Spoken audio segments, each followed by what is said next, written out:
Shabbat Shalom. ¿Se escucha bien? ¿Sí? Muy bien. Felicidades a nuestras Bnot Mitzvah.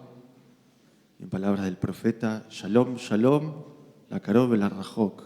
Bienvenidos a quienes nos visitan de cerca y también de lejos.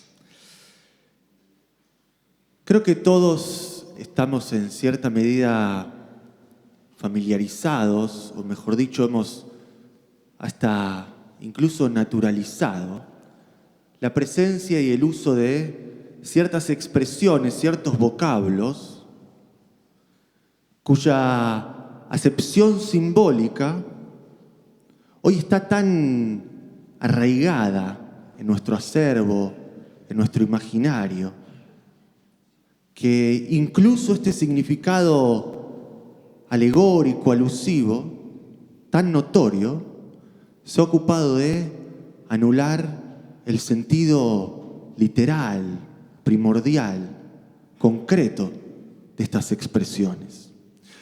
Lo que quiero decir es que hay significantes que de algún modo se nos han tornado, han devenido en la trayectoria de su uso puramente en símbolos, en metáforas, a punto tal que hemos perdido incluso la capacidad de rastrear, de reconocer su sentido primero, su significado original y concreto. Y en esta categoría de significantes literales que se nos han vuelto símbolos, alegorías o metáforas, quiero señalarles el día de hoy un motivo bíblico que responde de alguna manera a esta categoría. Se trata del famoso chivo expiatorio. ¿Escucharon hablar de este motivo, de este concepto?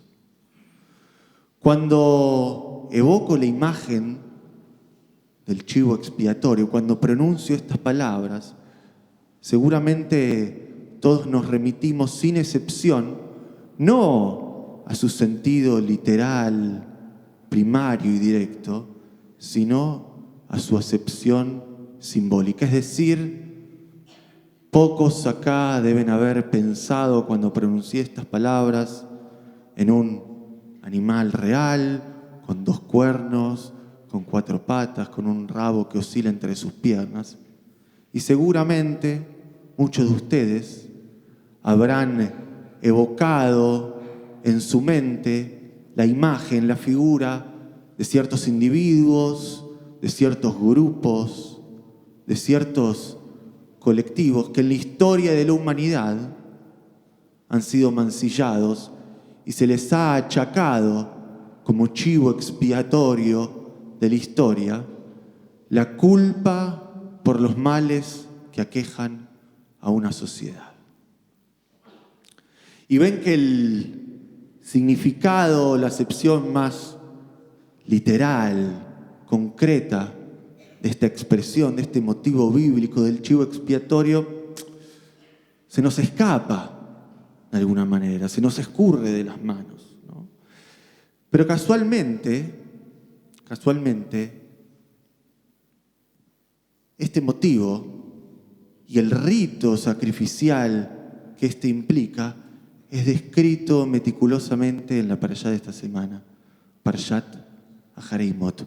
Originalmente, el chivo expiatorio nos remite a un ritual que consistía en tomar un animal concreto y real, sobre el cual se depositaba, sobre el cual se proyectaban las culpas, las faltas, las transgresiones del pueblo por interpósita persona, es decir, por medio del sumo sacerdote. Y que se hacía entonces, se enviaba, se conducía a este pobre cabrito, esta pobre criatura henchida por las faltas y las culpas de otros, a un lugar, a un sitio remoto, inhóspito en medio del desierto, y hay quienes dicen a un desfiladero por el cual se lo hacía rodar. y en la concepción mágico-teúrgica del rito sacrificial, cuando este cabrito que sostenía las culpas de otros rodaba y caía, también caían sus propios pecados y sus propias transgresiones. Y esta práctica que describe la Torá en la porción de lectura semanal y que le es atribuida allí a Aarón, el sumo sacerdote, se desarrolló durante cientos de años, presuntamente, en Jerusalén, como parte del entramado del culto oficial, en ocasión nada más y nada menos que de Yom Kippur, el día más sagrado del calendario.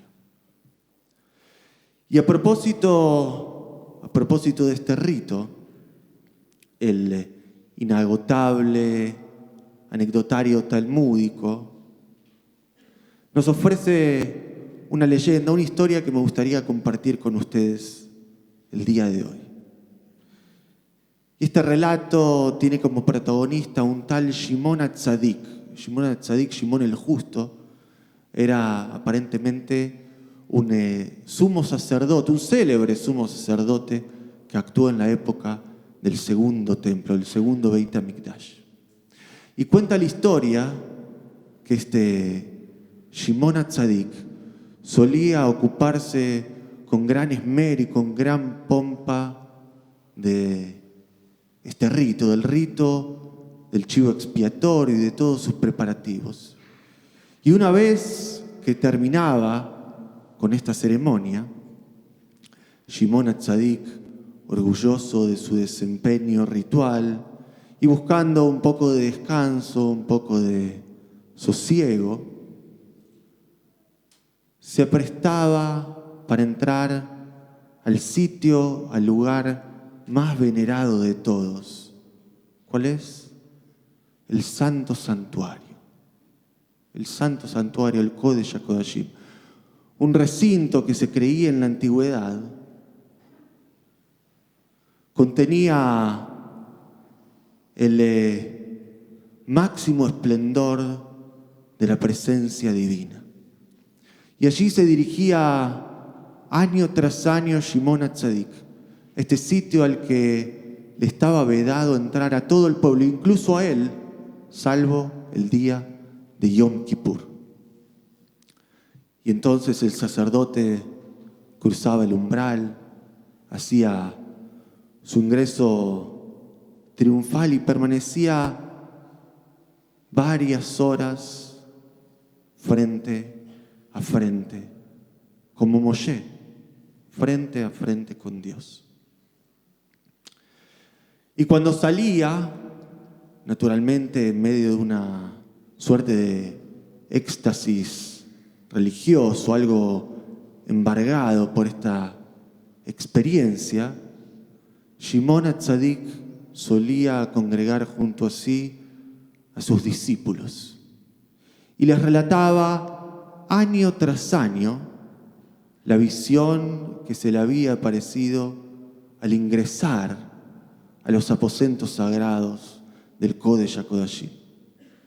Y entonces les describía cómo se había revelado ante sus ojos una imagen celestial, la figura de un hombre, de un anciano de porte y apariencia apacibles, de un anciano que portaba una larga barba blanca, tersa como el algodón, y que vestía una túnica del mismo color, tan clara, de un blanco tan puro que se asemejaba, dicen algunos, a la luz del alba.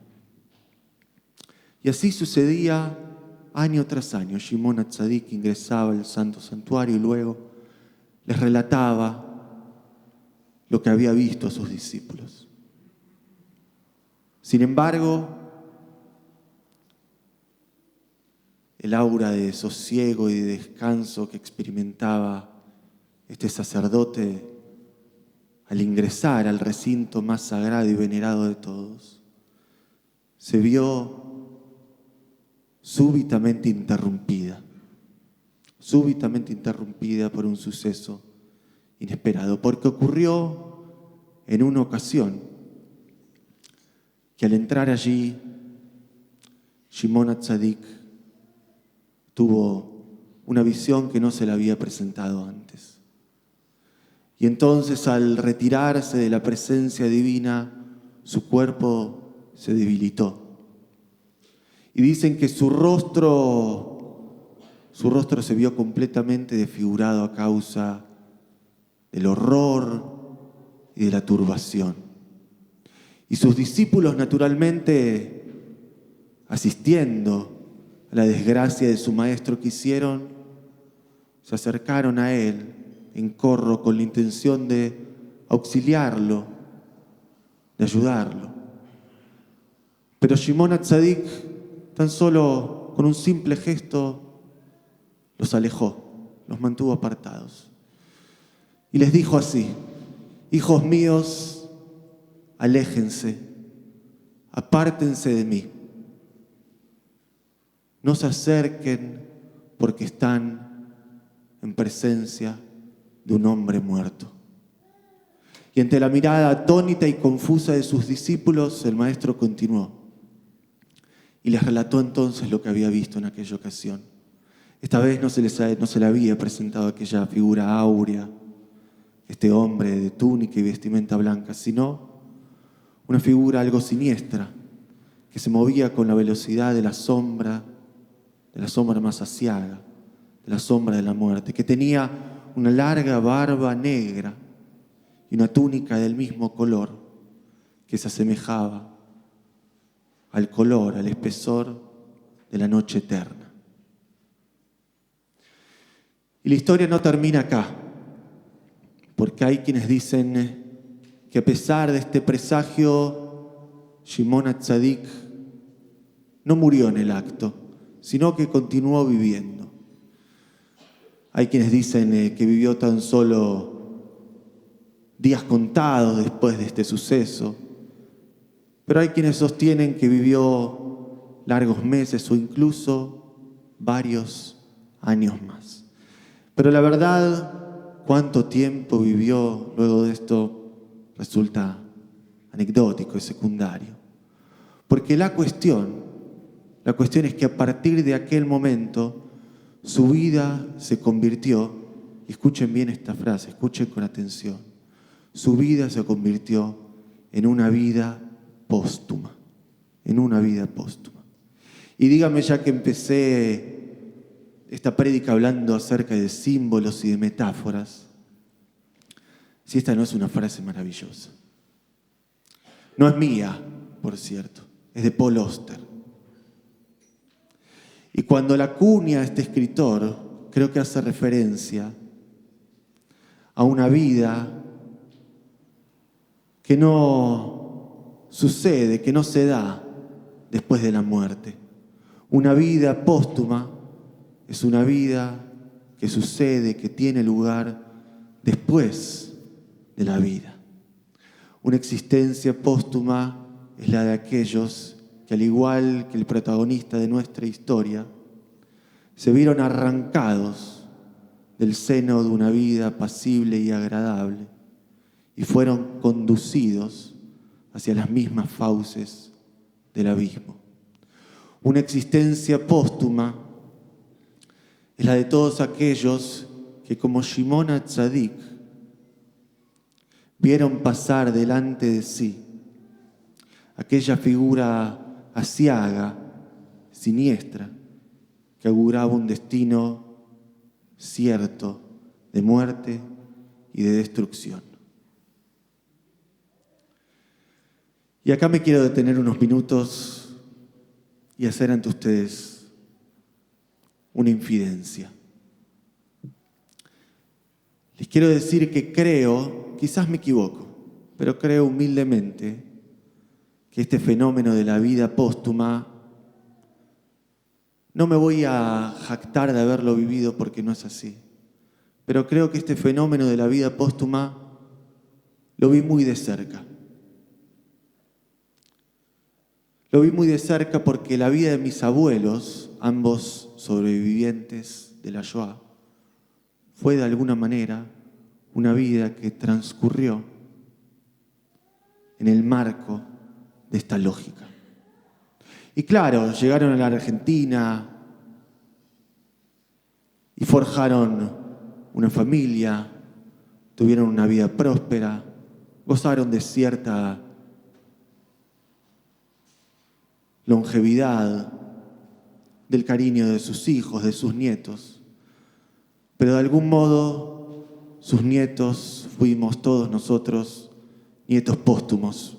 Y sus hijos fueron ellos mismos hijos póstumos. ¿Y saben qué?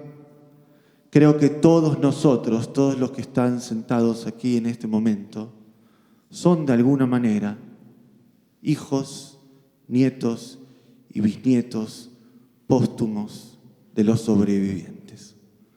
Porque aunque no lo sean, aunque no lo seamos verdaderamente, en el plano de lo simbólico, y eso es lo que nos atañe hoy en día, en el plano de lo simbólico, todos lo somos. Y lo somos no en lo ambiguo y en lo impreciso de la simbología, sino en ese aspecto tan concreto, tan real, que a veces, aunque suene paradójico, solo los símbolos y las metáforas pueden encarnar. Y a mí me resulta particularmente curioso. Me resulta curioso que en esta semana en la que se conmemoró Yom HaShoah, la lectura de la Torá correspondiente sea justamente aquella que describe, como dije al principio, el rito sacrificial del chivo expiatorio. Y así, en la dimensión reflexiva que solo el texto bíblico posibilita, hoy reconozco la grandeza detrás de la intención de los miembros de la Knesset que en 1951 determinaron instituir la fecha de esta conmemoración justamente en la cercanía del aniversario del levantamiento del gueto de Varsovia. Y hoy reconozco la grandeza de aquella Knesset que decidió llamar con este nombre al día de la recordación de las víctimas del Holocausto, Yom HaShoah ve'Hagvura, no solo el día de la recordación de las víctimas del Holocausto, sino el día de la recordación de las víctimas y de su heroísmo, Porque hay en el nombre de esta conmemoración una reminiscencia no solo del dolor, del flagelo, del martirio del pueblo judío que fue sometido como un chivo expiatorio en Europa, sino que hay también en este nombre una profunda alusión a la proeza de la resistencia. Y cuando digo resistencia no me refiero a la resistencia armada necesariamente. Me refiero a la resistencia en su sentido más cabal, a la resistencia en toda su amplitud. Me refiero a la resistencia como una posición subjetiva que podemos tomar frente a la vida misma. Porque el mismo hecho de existir, si quieren la existencia y la vida póstuma de aquellos que lograron sobrevivir o en la tragedia de quienes no tuvieron la misma suerte, el mismo hecho de existir fue un acto de resistencia, de desacato, de rebeldía ante las señales de un destino aciago y fatalista. Existir, leí alguna vez en las páginas de una filósofa española, existir es siempre sinónimo de resistir. Y en este caso, estas palabras aplican aún con mayor justicia a los sobrevivientes y a las víctimas, porque su existencia es para nosotros el símbolo último de la resistencia.